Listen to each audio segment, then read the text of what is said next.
오랜만에 반가운 얼굴을 찾아뵐 추석 연휴. 하지만 못 뵌 사이 더 쇠약해지시진 않았을지 걱정도 되기 마련인데요. 부쩍 체중과 식사량이 줄거나 달라진 걸음걸이, 떨어진 기억력 등 자연스러운 노화 현상으로 가볍게 넘어갈 수도 있는 이런 증상들은 암, 치매, 파킨슨병과 같은 심각한 질환의 전조 증상일 수 있다고요. 하루빨리 병원을 찾아야 할 어르신들의 건강 이상 신호는 무엇인지 스튜디오에서 자세히 알아봅니다. 네, 명절에는 그동안 바빠서 잘 챙기지 못했던 우리 부모님 챙길 수 있는 기회이기도 한데요. 그렇죠. 오랜만에 부모님이나 어르신들 만났을 때 특별히 관찰력이 필요하다 이런 얘기가 있는데 오 교수님 설명해 주시죠. 네, 사실 우리가 나이 드신 부모님과 같이 살지 않는다면 오랜만에 만났을 때 이제 뭔가 조금 변화가 있는 것 같아라고 느끼시는 집들 굉장히 많을 겁니다. 네. 사실은 우리나라에 있는 65세 이상의 어르신들은 10분 중에 9분이 한 가지 이상의 약을 복용하고 있다고 합니다. 그러면 10분 중에 9분은 다들 어딘가 한 군데 이상의 병원을 꾸준히 다니면서 뭔가 관리를 하고 있죠. 그래서 우리가 병원 다니시니까 알아서 해주겠지라고 생각하시지만 사실 많이들 아시잖아요. 고혈압인 분들 병원 가면 혈압 재고 혈압약 받고요. 당뇨인 분들 혈당 재고 당뇨약 받습니다.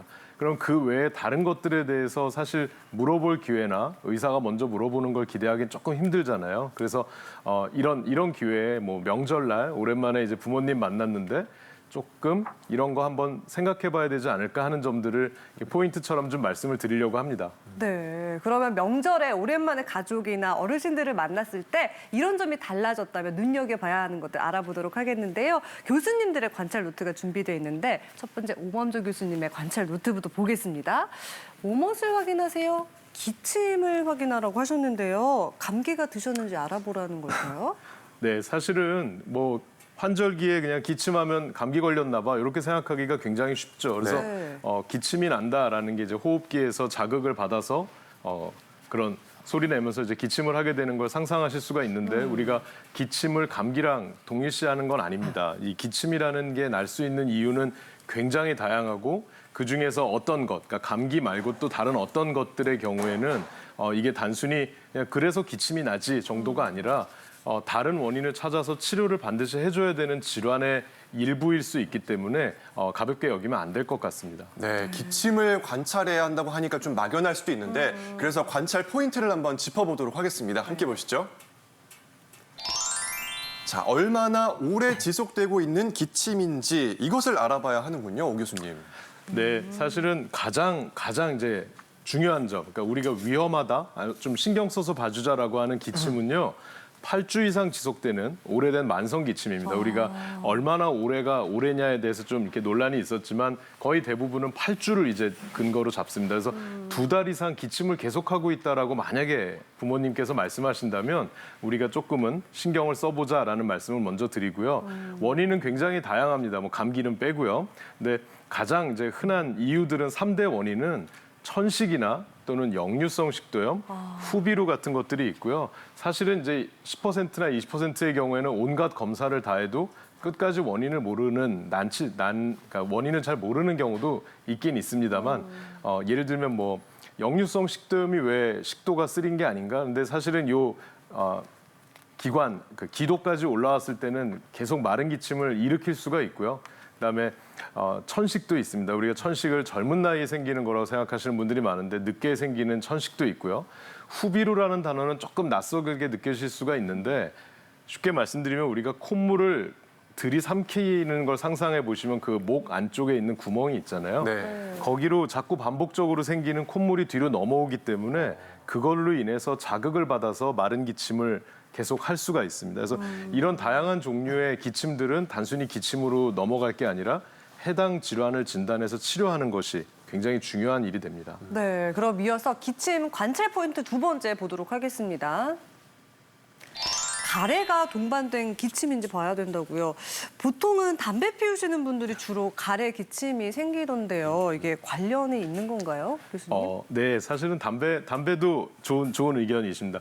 우리가 가래가 나온다고 해서 다 나쁘게 생각하시면 사실 안 되는 게 가래라는 게 뭐냐면 이 호흡기, 기관지 안쪽에 있는 점막에서 뭔가 염증이 생겨서 거기에 생긴 염증 물질과 뭐 노폐물 또는 외부에서 들어온 물질들을 내보내기 위해서 만들어내는 작업이거든요. 네. 그래서 가래가 생기는 건 어떻게 생각하면 자연스러운 과정일 수도 있습니다만 오랜만에 만났더니 기침을 자주 하는데 가래 양도 굉장히 늘었고 가래 색깔도 좀 이상하고 가래와 함께 뭔가 열이 나고 아프다고 하신다면 이건 사실 그냥 넘어갈 일이 아닌 거죠. 네.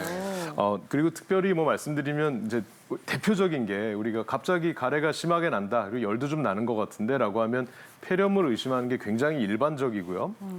다만 기침을 오랫동안 해왔다라는 이제 부모님들 어르신들이 밤에 자다 깨서 발작적으로 기침을 하는데 특이하게도 몸을 특정한 자세로 틀면 기침이 멎는다라고 하면 이건 괜찮다가 아니라 폐가 아니라 심장에 문제가 있을 가능성을 염두에 두고 한번 진료를 받아보실 필요가 있습니다. 또 다른 기침은 다른 문제는 없지만 계속 마른 기침할 때는 가볍게 이비인후과에서 검사를 해보면 혹시 식도 또는 기관 쪽에 그 식도 역류가 생겨서 오는 증상이 아닐지를 한번 비교해 볼 수도 있습니다. 네. 자, 어르신들 기침하실 때 어떤 부분을 유심히 관찰해야 하는지 세 번째 살펴보겠습니다. 가슴에 통증이 있는 기침인지를 봐야 하는군요. 가슴 통증이 있으면 위험한가요, 교수님? 사실은 우리가 가슴 통증이 언제부터 왔느냐도 좀 중요하고요. 뭐가 먼저인지를 좀 따지기가 어려울 겁니다. 우리도 그냥 감기 걸려서 쿨럭쿨럭 기침 오래 하다 보면 흉곽에 계속 자극이 되기 때문에 네. 가슴이 꽤 아픕니다. 네. 그러면 기침해서 가슴 아픈 건지 가슴 아프고 기침하는지 잘 모릅니다만 조금 구별해 봐야 될 게 우리가 이 한가운데 쪽 가슴 위쪽이 좀 갈라지듯이 아프고 쓰리다라고 하면 식도의 문제의 가능성이 있고요. 또는 좀 예전엔 그렇지 않았는데 굉장히 지그시 누르는 것처럼 갑갑하고 아프다라고 한다면 심장 쪽의 문제의 가능성도 있습니다. 또는 뭐 담배 오래 피운 분들이 이렇게 눌리는 것 같고 좀 숨이 차다라고 할 때는 네. 그 만성 폐쇄성 폐질환 같은 그래서 굉장히 다양한 부분이 얽혀 있기 때문에 단순히 기침은 이것 이렇게 말씀드리기가 어렵다는 얘기입니다. 네, 기침 관찰 포인트 마지막도 보도록 하겠습니다. 숨소리가 쌕쌕 거리는 기침인지 이 숨찬 증상이 동반되는지 좀 보여야 될 것 같네요. 우리가 뭐 나이와는 상관없이 기침이 나거나 호흡 곤란이 있거나 이렇게 좀 쌕쌕거리는 종류의 호흡음이 들린다라고 하면 상당히 높은 가능성으로 천식을 좀 의심해 보실 필요가 있고요. 네. 이러한 증상들은 이제 방치했을 경우에 뭐 만성적인 기관지염이나 나아가서는 합병증으로 폐렴 같은 것들을 이제 불러 일으킬 수 있는 위험 요인이 되기 때문에 꼭 관리를 좀 하셔야 되고 네. 만약에 담배를 오래 피우신 분들이 이렇게 좀 그런 증상을 호소한다고 할 때는 앞서 말씀드렸습니다만 뭐 COPD, 만성 폐쇄성 폐질환을 한번 의심해 보실 필요가 있습니다. 그리고 좀 이 시간을 통해서 말씀드리고 싶은 게 심장과 폐를 다른 기관으로 생각하시지 않았으면 좋겠습니다. 우리가 심장은 뭐 두근두근 평생 뛰는 피를 이렇게 펌프하는 기관, 폐는 숨쉬는 풍선 같은 기관. 이 정도로 이제 초등학교 때 배운 이후로 쭉 가고 있는데 그쵸. 사실은 심장과 폐는 매우 밀접한 관계가 있어서 어느 쪽이 먼저인지는 모르지만 COPD라는 병을 진단받은 분들은 심장에 문제가 생길 또는 심장에 문제가 있는 분들은 또 폐에 문제가 생길 위험성을 서로 한 20-30%씩 공유하고 있다는 연구 결과들이 그렇군요. 있습니다. 그래서 사실은 두 개를 다 적절히 관리하실 필요가 있다라고 말씀을 드립니다. 그러면 교수님 말씀하신 뭐 기침이나 호흡곤란 이런 것들은 하루아침에 갑자기 생기는 병이 아니잖아요. 그래서 뭐 병원에 가자라고 말씀을 드릴 수도 없고. 그럼 우리 어르신들을 이제 관찰을 하다가 증상이 없다 할 때 그래도 좀 건강 관리를 할 수 있는 방법이 있지 않을까요? 네, 그렇네요. 그래서 우리가 추석이니까 선물이라는 개념으로 한번 생각을 좀 해볼게요. 제가 생각한 추석 선물, 네. 이런 그런가요? 기침 같은 거 네. 생각한 이런 선물은 이겁니다. 이상이 아니에요? 주사기를 선물로 드리면 조금 그럼요. 괜찮을까요? 네. 주사기를 보여드린 게 아니고요. 네네. 사실은 폐렴 예방 접종을 말씀드린 겁니다. 우리가 지금까지 뭐 기침에 대한 얘기를 쭉 드렸지만 제일 무서운 병은 폐렴이고요.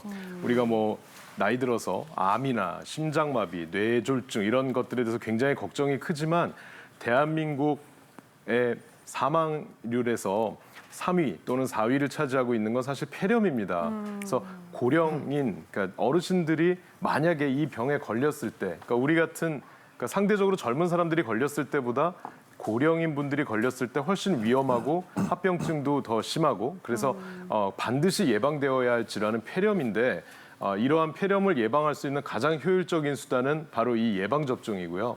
그래서 만약에 예방접종에 전혀 관심이 없었던 분이라면 이번에 꼭 예방접종하셨는지 확인해 보실 필요가 있습니다. 적어도 우리나라에서는 평생 1회 만 65세 이상인 분들을 대상으로 지자체, 그러니까 본인이 거주하고 있는 주소지의 보건소에서 통보를 해주거든요. 그래서 만약에 65세가 넘었는데 한 번도 안 맞았다, 이게 남아있기 때문에 꼭 가셔서 예방접종, 23가 폐렴구균 접종을 맞으실 필요가 있고요. 그 밖에도 추가적인 이득을 위해서 폐렴구균 접종을 추가로 하시는 분들도 있습니다. 네.